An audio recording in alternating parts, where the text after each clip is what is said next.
awal bulan hari ni, Ogos, 1 Ogos, saya memang satu sudut memang ada satu, tengok juga keadaan dari segi market. Contohnya bila awal bulan ni, satu close price candlestick monthly akan menentukan overall lah, mempengaruhi trend bulan tu. Jadi biasanya saya akan buat mapping, tengok juga, always tengok monthly candlestick close kat mana, sebab candlestick close ni dia bawa pada signal trend.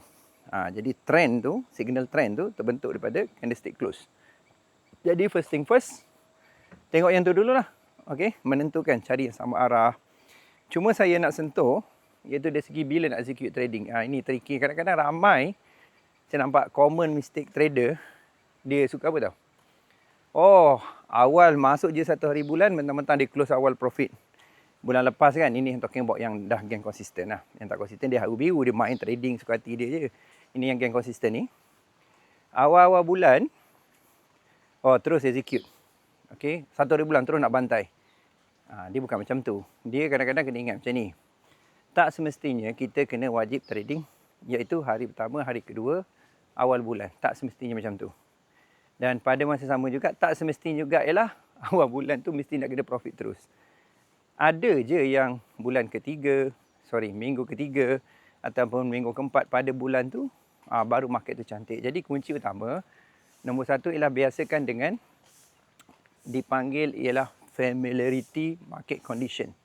So you familiar dengan market condition. Dia ada certain market condition yang saya ataupun you familiar, macam range dia. So get the market structure punya flow ataupun market structure punya condition. Sebab ini dia sesuai, dan pada masa sama juga bila kita masuk tu kita lebih ada tendency profitable lah. Sebab dari segi execution OGS satu hal. Ini I'm talking about ialah strategic ways. Okay, kalau tactical ways, of course kita akan follow OGS, pelbagai OGS dan sebagainya. Tapi the whole game ialah be able to understand. Relax lah, macam tu. Jangan kejar sangat. Alright. Tapi kalau ada market yang cantik, masuk je. Tapi kalau tak ada, relax, tunggu.